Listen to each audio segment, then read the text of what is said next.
活像一杯茶、一壶酒、一本书，每个人都能品出不同的滋味，体会不同的感受。欢迎收听《生活 You and Me》。欢迎再次来到我们今天的生活 You and Me。 星期五呢，我们这个礼拜呢依旧跟大家呢邀请到，其实呢在2个礼拜前呢，他在节目当中呢讲到这本书呢海奥华寓言，那好多听众其实也很好奇，然后更加好奇的就是呢他们对外星人的一些理解。好，那么今天呢我们再一次呢邀请到呢我们洛杉矶法庭翻译官也就是 Samuel 呢，我们的重生老师呢，我习惯叫老师，因为我觉得他真的是呢学富五车，来到我们空中跟大家讲，我个人也非常想要去挖掘的关于外星人的秘密。欢迎 Samuel， 你好。你好，丽琪，你好。是，这个我们上礼拜啊，其实呢，这个上礼拜其实在节目当中有讲到了一些呢这个海奥华的预言哦。那有听众就说，他是什么书啊？他什么时候写的？你们讲那个 Michelle 又是谁呢？后来这个，因为我第一次呢，见到呢这个重生的时候呢 ，Samuel 是在呢下午的节目的时候就遇到了，我就说啊，他就打电话进来说，那我也要这本呢海奥华的预言这本书。那其实很遗憾的是，这本书呢到目前为止还没拜读，原因是因为放在我桌上的时候，不知道哪位同事就拿走了呢。好，所以现在请还给我好吗？因为我要给崇老师签字。好，那呢这本书请呢这个崇生老师也跟我们这个聊一下。海奥华预言。对，其实这本书的话，它是讲述了作者在1987年时候发生的一些离奇的经历。他呢在晚上就突然就梦醒，之后就不知道为什么就自动的就写了一个纸条，说我会离开10天左右，不用担心我。然后他就不知道为什么的自己走到了自己屋子的后院里面，然后就被提起来了，提到了半空中。他就在那儿见到了一个非常漂亮的、非常身材高大、也非常性感的一个外星人，女外星人。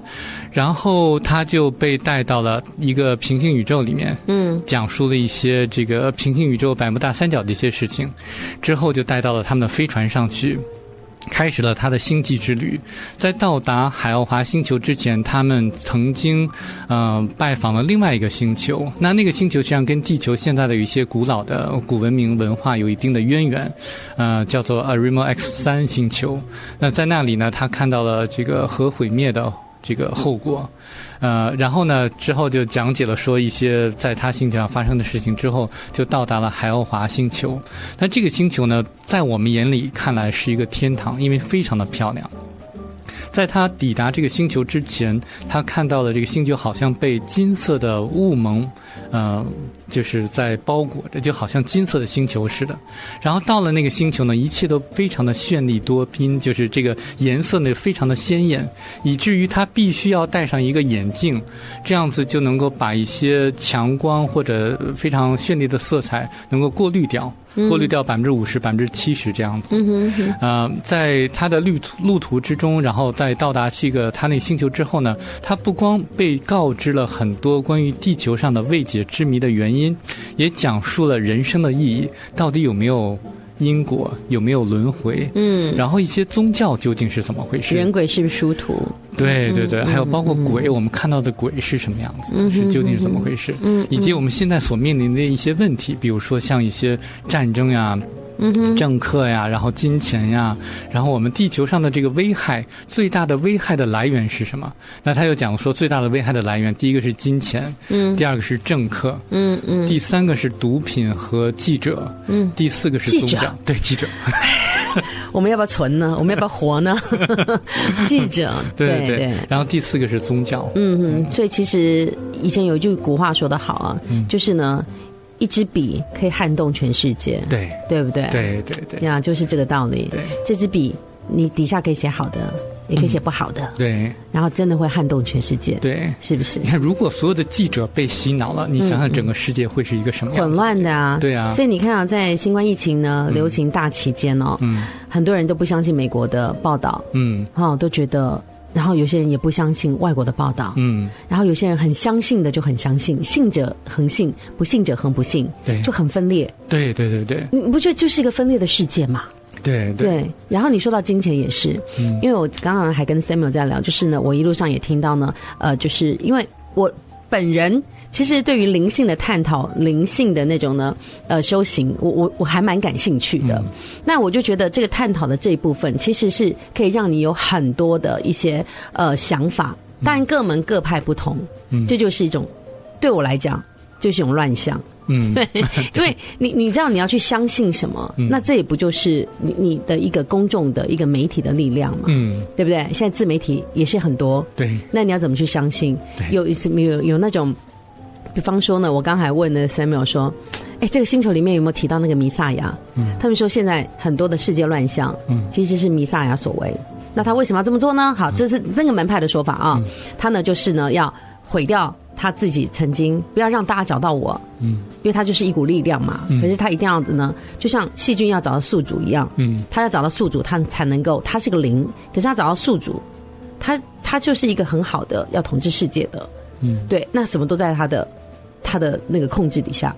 好，这就是这一派的说法，对，所以就说像刚刚 Samuel 说的，这个星球，好，海奥华星球的这个外星人，他其实是站在很高很高层次里面，看到所有星球上的异动。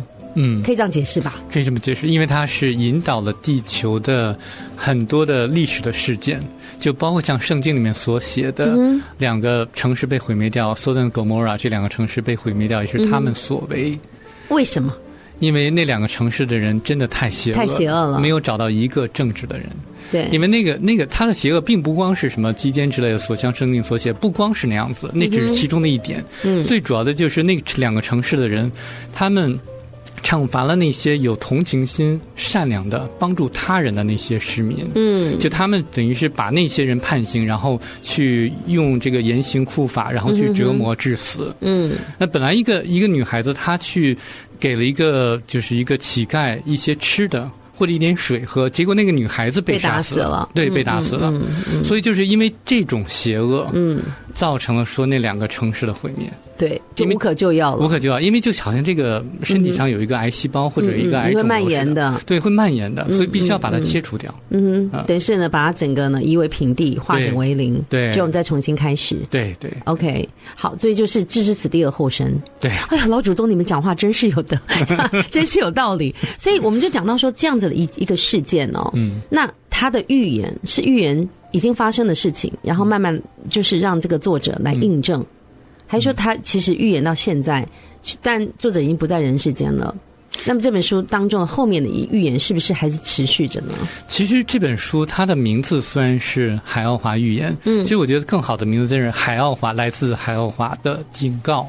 因为它实际上整本书里面都在告诫我们说，我们应该朝着灵性的方面去发展，应该关爱他人，不应该太着重于物质上的这些追求，自我的追求，没错。然后技术呢，这些高科技的发展呢，应该有助于灵性的发展，而不光是说只是为大家赚取更多的物质上的财富。我们现在比如说有 ChatGPT 之类的 GPT 之类的，这个真的，这个我想就是说真的好让人恐慌，因为对我来讲的话。这个就会让很多人失去了独立思考的能力。对，大家就依赖他的这个信息了。对，那如果他的这个讯息都是从某些信息的渠道来源来去收集的话，那么很多的真理都会被埋没的，对，很多的真相会被埋没的。您说的太对了，我们呢当然延伸一下，我们还是呢会环绕在这本书当中跟大家呢这个理解一下哦。但是呢，这个现象其实现在很多的小学生他们在做一些 presentation 的时候，可能老师给你一个主题，那依照就是 Samuel 跟立奇，我们可以来回想一下，我们以前只要有一个演讲的主题，你会去做些什么？图书馆找资料，对不对？你会去翻书，然后呢你会去询问，你会去采访。可现在孩子不是哦，孩子呢说铅笔怎么来的？那你应该去图书馆找资料吧？对 ，How to make pencil, right？不是哦 ，Google 查一下，YouTube 查一下影片，照抄，那怎么会理解？是这个铅笔的制造是从呢当然砍树啦，然后呢你要再经过特殊的磨光啦，然后呢你要把它定型啦，你要把它上颜色啦，等等的，是。你可以很快速的，那就有不同门派的说法啦。你可以节省很多时间啊，让孩子们可以这个通过这种快速的学习，然后有更多属于自己的时间。对，可是你没有理解啊。对对，这个过程很珍贵，你不觉得吗？有没有？对，一个是理解的问题，他们没有这个经历这个理解的过程。对，另外一个是现在谷歌、YouTube 还有很多的主流媒体或者这个平台上的信息都是经过审查的。你不知道我上了很多英文的节目，有多少的视频被拿掉了。对对对，所以就是说，你知道，如果这个信息被审查的话，那么是一个多可怕的一个事情。就好像就是说400年以前，大家都说这个地球是宇宙的中心，然后突然有一个人说地球不是宇宙的中心，太阳是太阳系的中心，我们都围着太阳去转的。那你是异类。对，结果你是异类，所有的这个信息都被抹掉了，不允许你这个人发声。是，就想想现在就是这么一种情况，就变一言堂了嘛，对不对？要审查了，要做什么？对，那就是你知道，当然我们的规范会让呢。有好的一面啦，就是可以不用受到荼毒。但是另外一面，那就是变成了我们刚刚讲的，你什么都被限制了。对，你没有办法发展这种所谓的一些那个想象的空间，独立思考的。其实《海奥华园》这本书的主要的倡导之一就是鼓励大家去进行独立思考，然后看看周边发生了什么事情，然后再做出自己独立的决定，而不是依赖于比如说人家告诉你怎么样啊，也不见得一定要相信《海奥华园》书里面的内容，大家要有独立思考的能力，这是他的主要的倡导。对，因为我发现呢，就是呢，这是一个人生的课题。那你会发现，现在其实人类所做的一切事情是倒回去走的。你有没有发现，现在很多的市面上那种很 creative 的东西是卖得特别好？可是我们人类与生俱来的，不是吗？玩泥巴，去玩沙，然后去做些什么？不就是以前你完全是没有呢？其他什么一些课后辅导。然后你就是乖乖的坐在呢这个教室里面，然后就乖乖写作业啦，什么就是限制住了。那想当初，因为我最近就接触很多孩子们，他们的一些想说怎么样可以让孩子们他们的一些学习能够更加的主动也好，更加的有趣。可是会发现有趣，你要透过高额的金钱去购买一些有趣的创造力的书籍，然后一系列的一些什么探讨，然后呢一系列的课程。可是想一想，跟自己的对照的时候，以前我们就是这样来的啊。以前就是放学的时候，我们就在田里面玩抓蝌蚪，谁教你抓蝌蚪？对不对？自己跟着这个旁边的哥哥姐姐们学习，对不对？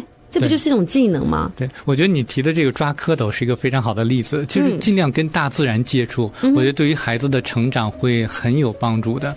因为孩子的天性就是玩嘛，就是在大自然里面去跟大自然融合到一体，这个是孩子成长最好的一种方式。其实你知道，我看到我是一个翻译啦，我给很多的贵宾都给翻译过，我发现他们少年的时候，都跟大自然非常的亲近，就现在非常成功的人士，小的时候，都是跟自然界是融为一体的。很多的这个非常有钱的我的客户都是这样子。对，然后他们去用那个放大镜，有没有？对，然后呢去看一下到底这个是什么。但是你会发现，现在城市里面的孩子看到了那个一些小虫啊尖叫，然后呢这个 ladybug 啊尖叫，然后呢就玩个泥土就好脏啊什么的。